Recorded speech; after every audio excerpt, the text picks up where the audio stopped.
कि राणा सांगा जब लड़ रहे थे तो क्या वो किसी एक जाति की लड़ाई लड़ रहे थे, क्या वो धर्म की लड़ाई लड़ रहे थे या राष्ट्र की लड़ाई लड़ रहे थे? अगर आप मेरे से पूछिएगा तो वो राष्ट्र की लड़ाई लड़ रहे थे। अब यही होगा, हाँ यही होगा। अगर देखिए, मुझे लगता है अगर मैं बहुत इंटेलेक्चुअल बात कर रहा हूँ और मैं करूंगा भी, लेकिन अगर मुझे लगता है कि जब आपके आन स्वाभिमान और मान पे आ जाए और आप अगर संविधान उसकी रक्षा नहीं कर सकता है तो हम लोग उसकी रक्षा करनी चाहिए। तो शायद आप भूल रहे हैं, आपको याद नहीं है कि कल राणा सांगा की जन्म तिथि थी और राणा सांगा का जन्म तिथि वैसे ही तलवार लेके ही मनाया जाता। तलवार हमारा सांकेतिक चिन्ह है।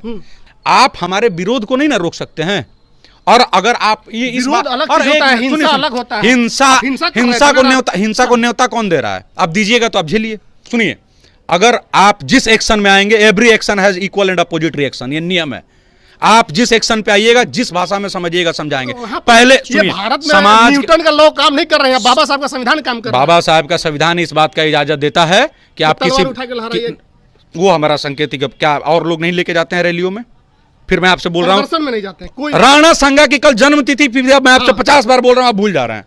वहां पर प्रदर्शन हो रहा है तो होगा ना भाई। उनका वो तलवारें से लड़े थे तो क्या हुआ? हथियार लेके जाए 47, गजब बात है। वो तलवारें से न लड़े थे, उस समय तलवार ही ना था, उनका प्रतीक चिन्ह है ना। और राजपूतों का तो प्रतीक चिन्ह है। हम लोग तो शादी ब्याह में भी लोग तलवार लेके जाता है। अब तलवार में क्या उस समय जहाँ शादी करता है उसे लड़ने जाता है? इसका तो मैंने कोई तर्क है? वो सांकेतिक चिन्ह है, एक पोशाक है, एक तर्क है, वो हमारा सांकेतिक चिन्ह है। हम पगड़ी है, हम लेके जाते हैं, अपने शादी में लेके जाते हैं, तो क्या हम लड़ने जाते हैं वहां जाके? अगर बात स्वाभिमान पे हो तो टकराना जरूरी होता है। आप जिंदा हैं, जिंदा नजर आना जरूरी होता है, नहीं तो फिर आपके आने वाली पुश्तें आप पे थूकेगी कि आप संविधान का बैठ के माला जपते रहो, एक आदमी आके आपके लिए। और एक आदमी पहली बार नहीं है, हर बार हुआ है। संवैधानिक तरीके से वोट में चोट होगा। जो बात से मानेगा वो बात से मानेगा, जो लात से मानेगा वो लात से मानेगा। जो जिस तरह समझाना चाहता है, सब भाई आजाद है।